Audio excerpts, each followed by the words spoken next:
poverty is everywhere you expect it to be. The least places you expect it to be is in the unurban areas. But you know how statistically and how the government is set up, you know, it's to be, you know, poverty in the black urban area and the poor areas of, you know, Caucasian families as well. But poverty is everywhere, you know. So you know, you look at rich people. That doesn't mean that they don't go through poverty. Just because they're in a different money bracket than certain people are as in middle class men and poor people, but they're in poverty too. It's just expressed on a downtown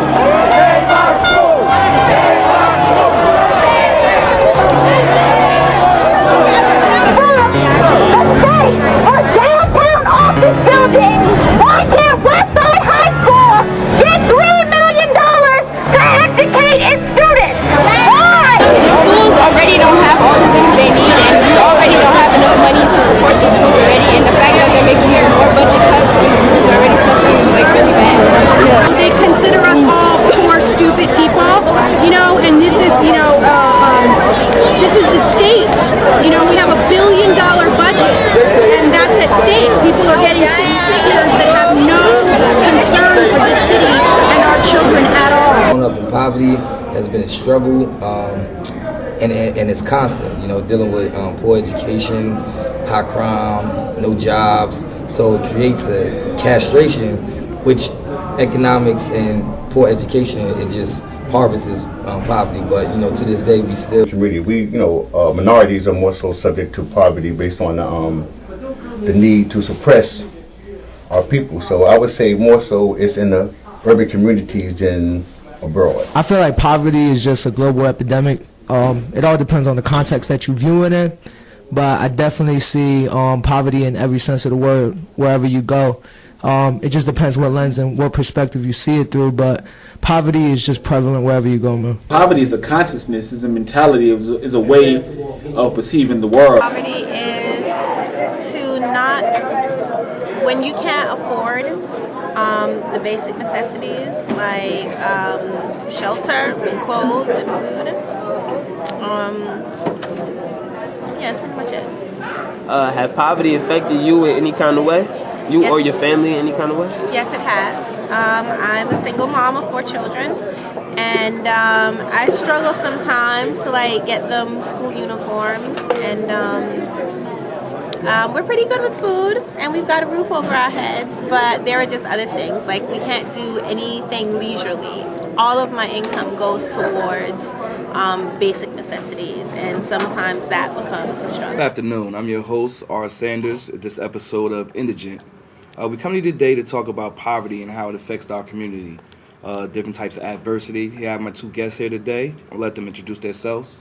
Guest 1. How you doing? I'm Johnny Doe. I'm a musician. I'm from Newark. Okay. Guest 2. My name is Elijah Glenn. I'm from Newark, New Jersey, into media, event planning, and marketing and promo.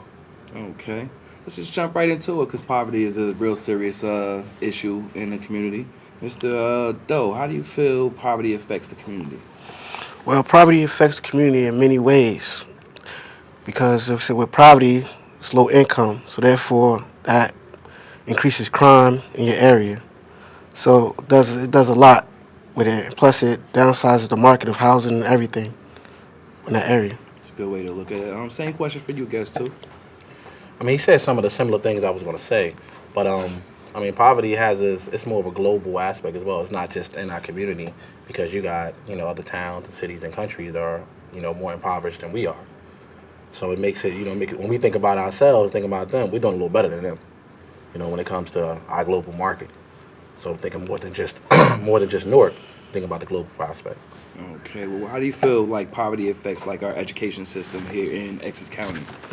Well, when you're looking at the school system here in Newark, you got to think about a lot of schools are being closed for whatever reasons, whatever the government or the state, because here in Newark, the state has basically took over the school system, and they're closing a lot of schools and opening up, you know, either the little charter schools or Catholic schools.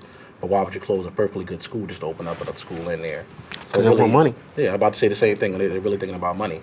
Because some families don't have that income to go to send a child to a charter school, so you know that leaves a child out.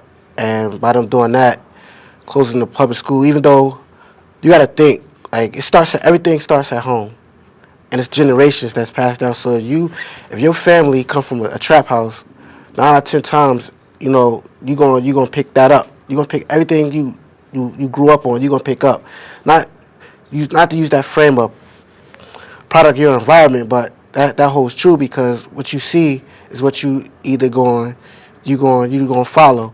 If you ain't got that person on the outside looking in to come in and give you that intervention, you going to follow most likely in that footsteps of that household. So basically, you're saying that poverty leads to crime.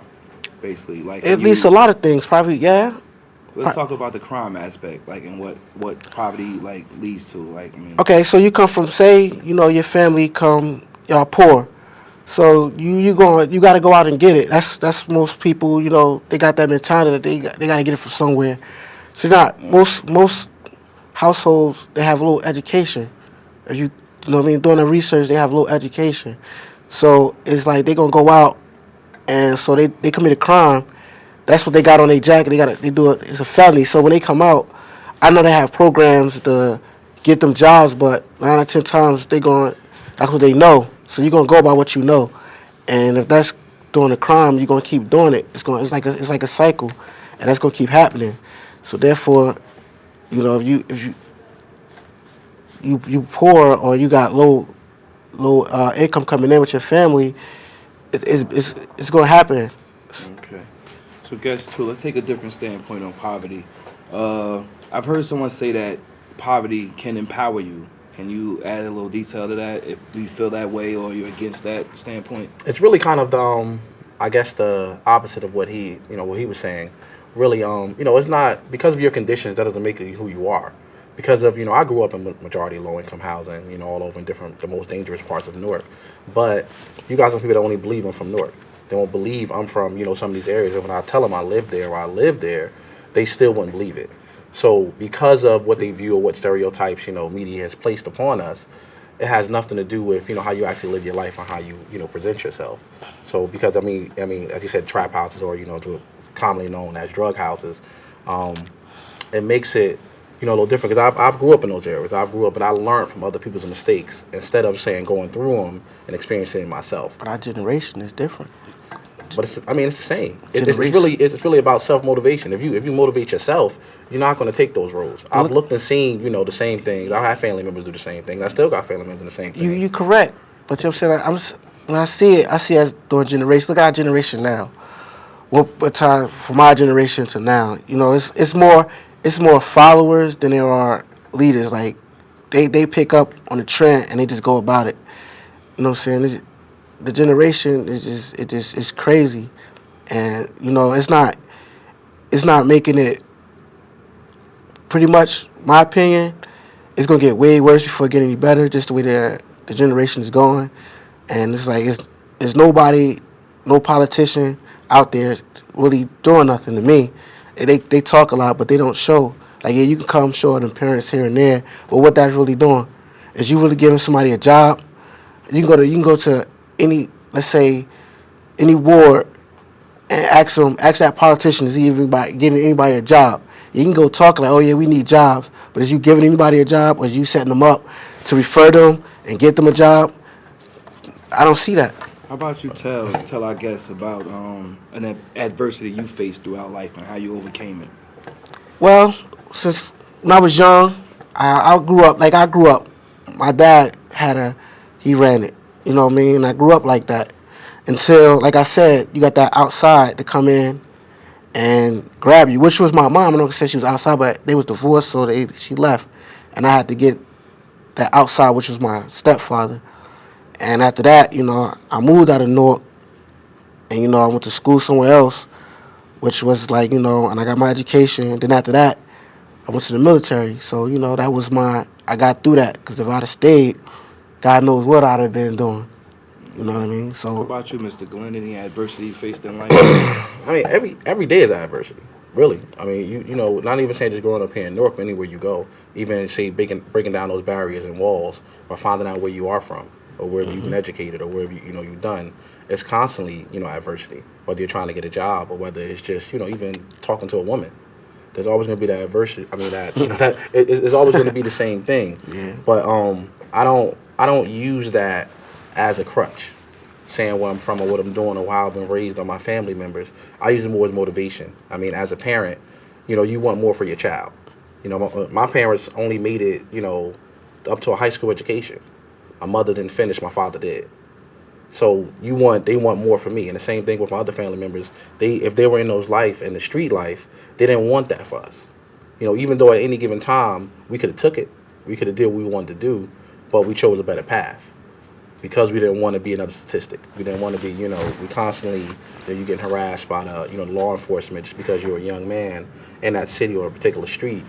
And, you know, you got to, because they think you're just like anybody else. So it's an everyday adversity. So it's so many to even try to pinpoint one. Okay. Well, I want to thank you guys for coming out, sitting in on this episode of Indigent, Product of My Environment. And I appreciate you coming on, Mr. Dope. No problem, And man. coming out, Mr. Glenn. Thanks, sir. Okay.